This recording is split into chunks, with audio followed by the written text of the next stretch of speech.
Eu saúdo os irmãos com a paz do Senhor. Aqui é Vera Lúcia e mais uma vez aqui estou para conversarmos sobre o Salmo 81. Ontem falamos sobre o Salmo 80 e hoje temos a leitura deste salmo aqui, que com certeza Deus tem muito a nos falar por meio dele. É um salmo de Asaf, vou ler na versão NVI. Nos diz assim: Cantem de alegria a Deus, nossa força. Aclamem o Deus de Jacó. Comecem um louvor, façam ressoar o tamborim, toquem a lira, a harpa e a harpa melodiosa. Toquem a trombeta na lua nova e no dia da lua cheia, dia da nossa festa.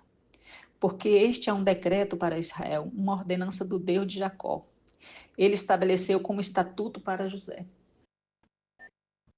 Ele estabeleceu como estatuto para José quando atacou o Egito. Ali ouvimos uma língua que não conhecíamos. Ele diz: Tirei o peso dos seus ombros, suas mãos ficaram livres do cesto de cargas. Na sua aflição, vocês clamaram e eu os livrei. Do esconderijo dos trovões lhes respondi. Eu os pus à prova nas águas de Meribá. Ouça, meu povo, as minhas advertências, se tão somente você me escutasse, ó Israel. Não tenha Deus estrangeiro no seu meio. Não se incline perante nenhum Deus estranho. Eu sou o Senhor, seu Deus, que o tirei da terra do Egito. Abra sua boca e eu o alimentarei. Mas o meu povo não quis ouvir-me. Israel não quis obedecer-me, por isso entreguei ao seu coração obstinado para seguirem os seus próprios planos. Se o meu povo apenas me ouvisse, se Israel seguisse os meus caminhos, com rapidez eu subjugaria os seus inimigos e voltaria a minha mão contra os seus adversários. Os que odeiam o Senhor se renderiam diante dele e receberiam um castigo perpétuo. Mas eu os sustentaria com o melhor trigo e com o mel da rocha, eu o satisfaria. Então, irmãos, este salmo aqui,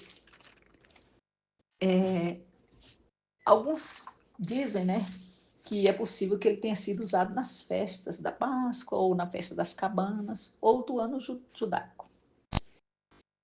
A gente sabe que Israel, havia grande relevância nas festas de Israel. Deus estabeleceu que festas fossem realizadas com propósitos definidos. Eram festas que deveriam ser como Deus estabelecia. Porque Deus é quem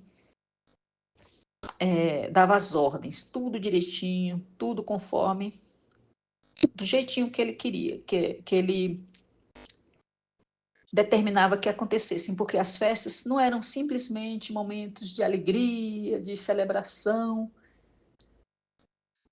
por questões simples, eram memoriais, eram momentos muito importantes, memoriais em que o povo se reunia para celebrar o Senhor por vários motivos, para adorar o Senhor, para honrá-los.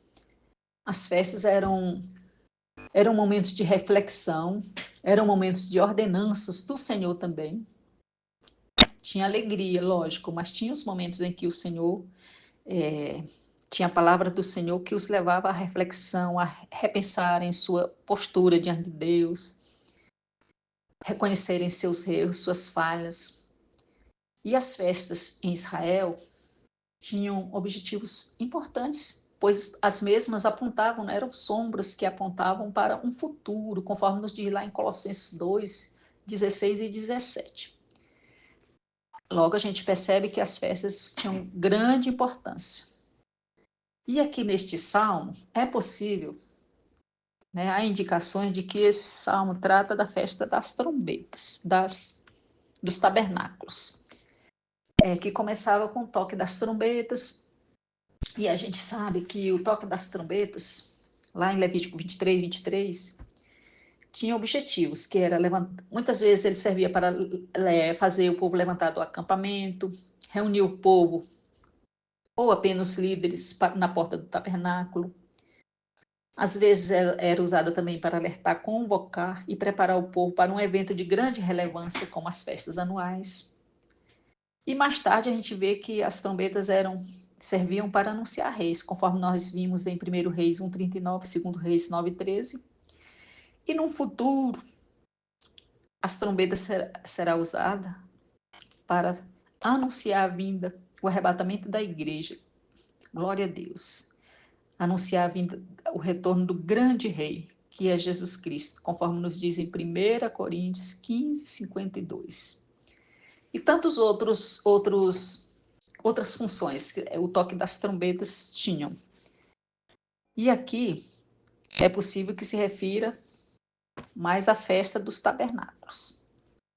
Essa festa acontecia assim para que o povo se reunisse e em ação de graças pelas bênçãos, pela bênção, né, as bênçãos adquiridas pelo Senhor.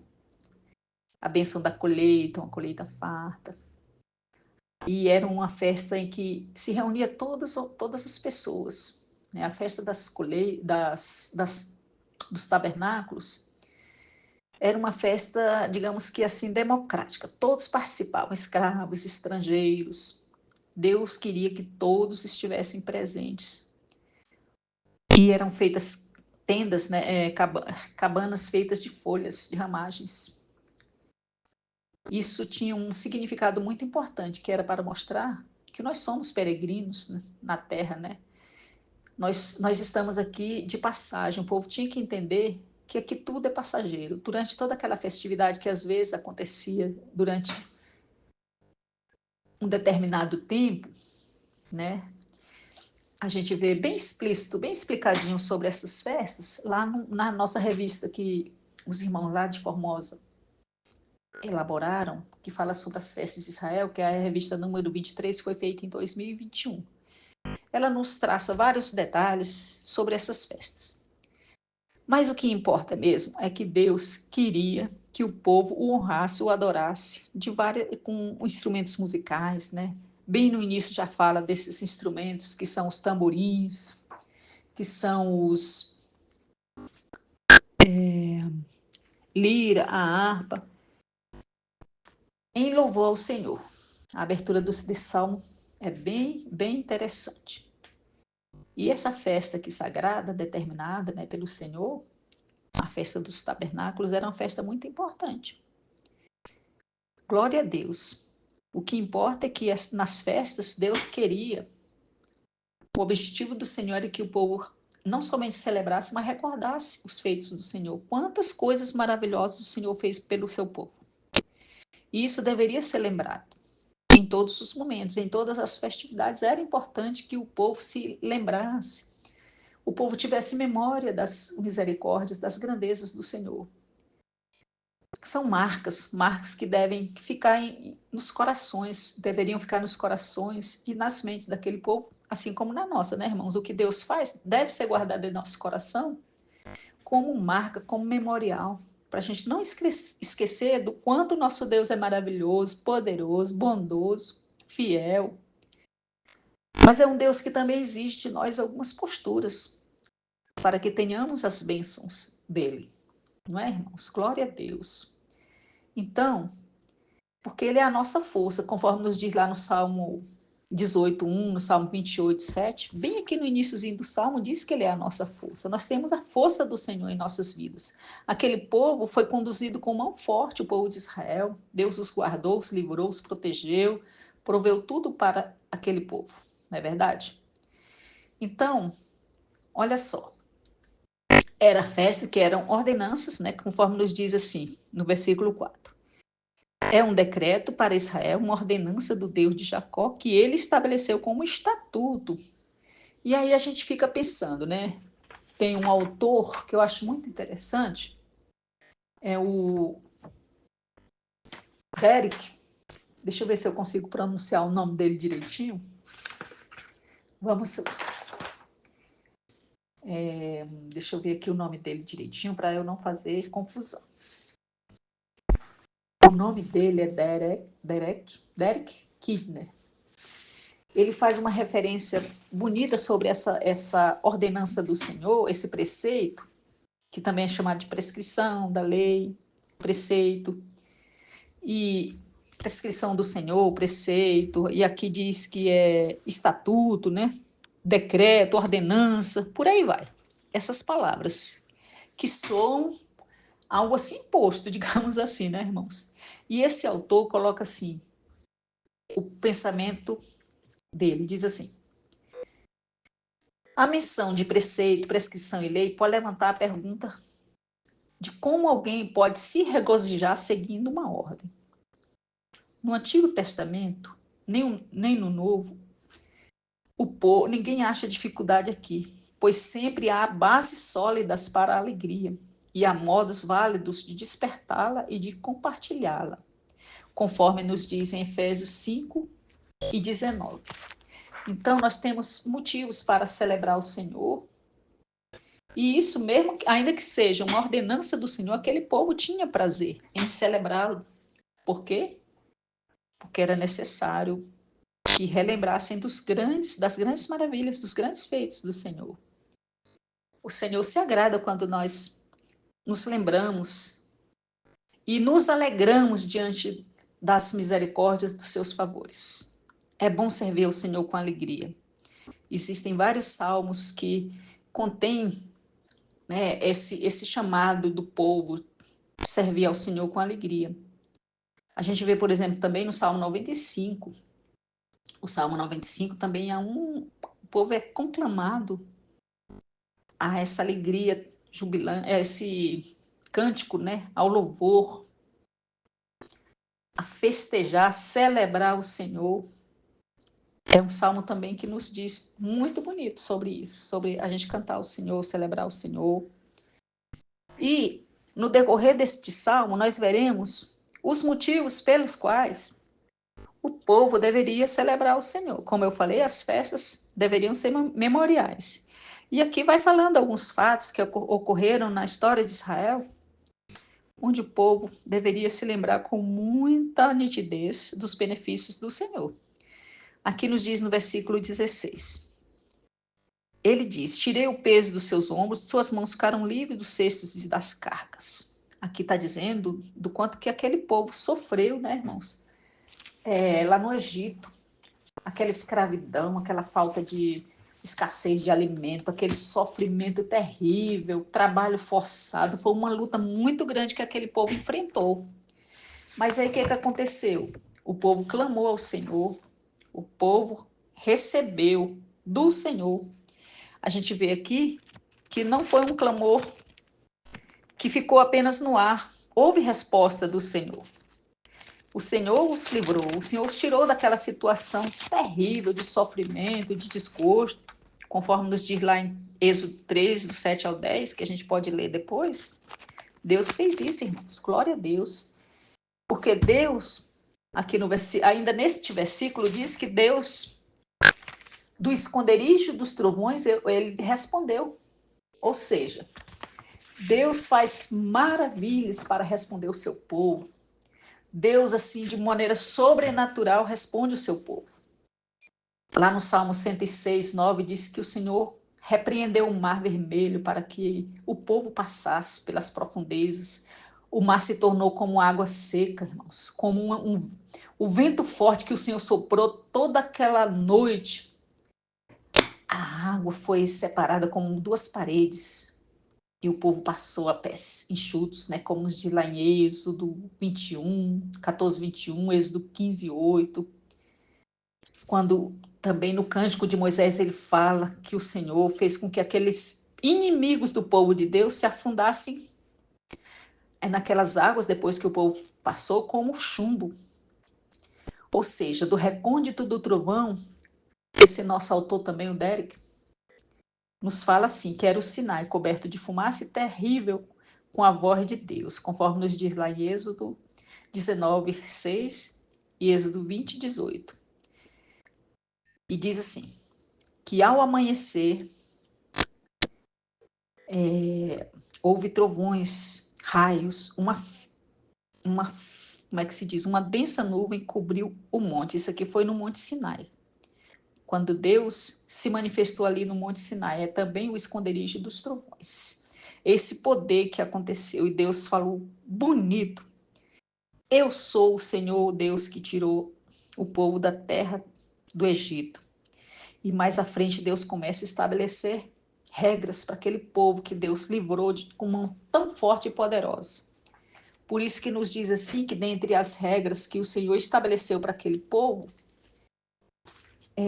está a questão do povo não se voltar para deuses estranhos, somente escutar a Deus. O versículo 9 diz assim: não tenha Deus estranho no meio de vocês, não se incline perante nenhum Deus estranho. Eu sou o Deus que os tirei da terra do Egito. Como eu disse, foi o Senhor quem os tirou daquele sofrimento terrível. Então, nós vimos aqui que foi o Senhor que fez essa maravilha. E Deus diz para não haver Deus estranho no meio desse povo. É um repúdio à idolatria. É como se fosse um resumo dos 2 primeiros mandamentos, né? Lá em Êxodo 23:6. Assim como nos diz lá no Novo Testamento, em 1 João 5:21. A idolatria é algo que Deus abominava, irmãos. Quando Deus falou que quando o povo adentrasse na terra prometida, não deveria se envolver com pagãos, a idolatria deveria nem passar pela cabeça deles. Porque é o Senhor que é o dono da vida, é o Senhor que manda, tem o poder sobre todas as coisas. Deus é o Deus de Israel. Deus sempre teve aquela nação como nação separada de todos os pecados, separada da idolatria, separada das influências daqueles povos que não seguiam o Senhor. Deus queria um povo exclusivo para ele, entendeu? Porque a idolatria, como nos diz Spurgeon, no livro Os Tesouros de Davi, em sua obra Os Tesouros de Davi, a gente vê aqui, onde os falsos deuses estão, certamente seguirá a adoração a eles, porque o homem é um idólatra tão desesperado que a imagem é sempre uma forte tentação. Enquanto os ninhos ali estiverem, os pássaros estarão sempre ávidos a retornar. Ou seja, onde há idolatria, onde há a presença de deuses estranhos, o inimigo se faz presente. É como se fossem ninhos e o inimigo está lá. Sempre, né, ali aqueles ninhos aguardando o inimigo se abrigar e fazer a bagunça dele. Então Deus não queria que seu povo se voltasse para essas coisas. E Deus disse isso várias vezes. Em várias situações ao longo da história de Israel, Deus advertiu muitas vezes para que o povo ouvisse somente a voz do Senhor, obedecesse somente o Senhor e não se voltasse para deuses estranhos. Aí, por isso, muitas vezes o povo se entregava, e o que acontecia? Aí o povo era entregue às suas próprias, né, a seus próprios planos. Deus permitia que eles se voltassem para os erros, apesar de que Deus não queria, mas o coração deles muitas vezes era tão obstinado que Deus os entregava às suas paixões, como nos diz lá em Romanos 24, 26, 28. E muitas vezes o povo sofria todas as consequências de seus erros, não é isso, irmãos? Porque Deus os entregava. É como nos diz aqui no versículo 13. Mas o Senhor também, como um Deus misericordioso, maravilhoso, sempre dava oportunidade para aquele povo voltar. Quantas vezes o Senhor fez isso, né, irmãos? Quantas vezes? E com as promessas. O retorno traria o retorno ao Senhor, o retorno quando o povo se atentasse para os mandamentos, as ordenanças do Senhor, quando o povo renovasse a aliança com o Senhor, as bênçãos viriam, irmãos. As bênçãos viriam e viriam com rapidez, como nos diz aqui no versículo 14. Ó, a bênção está na mão de Deus. Nós temos que estar aptos a recebermos as bênçãos do Senhor. Aquele povo tinha que estar de acordo com as ordenanças do Senhor, porque a bênção estava ali, era rápido. Aqui diz que era com rapidez, o Senhor faria tudo que o povo necessitaria. Tudo. Vitória em relação aos inimigos, né? Como nos diz aqui bem direitinho no versículo 14 e 15, diz sobre a questão do povo ter vitória. Os inimigos, eles não seriam derrotados diante dos inimigos, porque Deus os colocou como um povo muito peculiar, alguém que teria papel de liderança, não seria um povo subjugado, seria um povo líder, abençoado pelo Senhor. Um povo que seria como referência, né? E não um povo humilhado, um povo derrotado. Deus não queria isso para aquele povo e nem quer para nós, né, irmãos? Quando a gente segue os preceitos do Senhor, nós temos bênçãos demais. E o Senhor fala das suas bênçãos advindas, que era a vitória sobre os inimigos. E Deus fala sobre a questão até da alimentação, quando fala do suprimento, né? Quando fala assim, eu sustentaria com o melhor trigo e com o mel da rocha. Ou seja, Deus tem o melhor. Quando Deus fala assim para a gente abrir a boca, lá no versículo 10, e eu o alimentarei, aqui está falando do melhor trigo, do mel que saía da rocha. Aqui está dizendo que quando a gente abre a boca e Deus a enche, isso indica a generosidade do Senhor sem limites. Porque Deus tem bênçãos sem limites para o seu povo. A gente pode ir lá constatar isso lá no Salmo 23, Salmo 78, 23 a 29. Deus aqui falando, o salmista falando sobre o maná, da carne, falando sobre toda a provisão ali no deserto. Toda a provisão de Deus. Deus proveu alimento, água, né, irmãos? Inclusive aqui em Meribá, né, como diz lá no versículo 7, Deus deu água para aquele povo, apesar daquele povo estar murmurando, reclamando, Deus proveu a água e Deus sustenta com o melhor. A gente vê que lá no Salmo, lá em Deuteronômio 32:14, fala do fino trigo e do mel abundante, lá em Deuteronômio 32:13. Quando a gente vai também lá em Deuteronômio 28, a gente vê o Deus maravilhoso, provendo todas as coisas boas, o melhor para aquele povo. Pão com fartura, o mel, aqui está falando do mel da rocha, porque ali, naquelas regiões, abelhas faziam enxames nas rochas, literalmente descia mel, né? Mas aqui também está falando de uma rocha espiritual, que é Jesus Cristo, que ele é a nossa rocha. É uma rocha que emana bênçãos para as nossas vidas, conforme nos diz lá em 1 Coríntios 10:4. Jesus é a nossa rocha, o nosso rochedo, aquele que tem tudo para nós. No Salmo 19:14 diz que ele é a nossa rocha, Jesus é a nossa rocha. Glória a Deus que nós temos esse Deus maravilhoso, que assim como ele foi benevolente com aquele povo, ele também é conosco. E isso aconteceu várias vezes com aquele povo, essas promessas das bênçãos do Senhor, muitas vezes. Mas o povo, infelizmente, né, irmãos, quis sempre se voltar para como é que se diz? Para fazer as coisas que o Senhor não se agrada. Quando aqui o texto também nos fala, não fala só de alimento ao abrir a boca. Fala também, gente, o Spurgeon fala sobre o homem abrindo a boca, ele fala sobre a questão de nós apresentarmos as nossas causas diante do Senhor, as nossas queixas, implorarmos as bênçãos, transbordarmos aquilo que está dentro do nosso coração, o Senhor. E ele traz as bênçãos para nós. Não somente essas bênçãos aqui citadas, não somente a bênção do pão, a bênção da vitória sobre os inimigos, mas a bênção em todos os aspectos, porque o Senhor é uma fonte inesgotável. Se a gente abrir a boca assim, as bênçãos literalmente chegam às nossas vidas. As bênçãos chegam de forma maravilhosa, bênção material, bênção espiritual, de todas as formas, assim como chegou para aquele povo, né, irmãos? Glória a Deus. E todo esse salmo se desenrola assim, com Deus conclamando o povo para retornar, com Deus se satisfazendo, se alegrando com o louvor do povo. Por quê? A palavra de Deus diz que o Senhor sempre amou aquele povo, assim como ele nos ama. Né? Quando a gente vê lá no finalzinho, no capítulo, nós temos uma referência em Mateus 23, quando o Senhor diz assim, né? Ah, se meu povo me ouvisse, se meu povo olhasse para mim. Vou ler bem direitinho aqui, Mateus 23, 37, para nós encerrarmos, tá, irmãos? Diz assim: Jerusalém, Jerusalém, você que mata profetas e apedreja os que são enviados a você, quantas vezes eu quis reuniu os seus filhos como a galinha reúne os seus pintainhos debaixo de suas asas, mas vocês não quiseram me ouvir.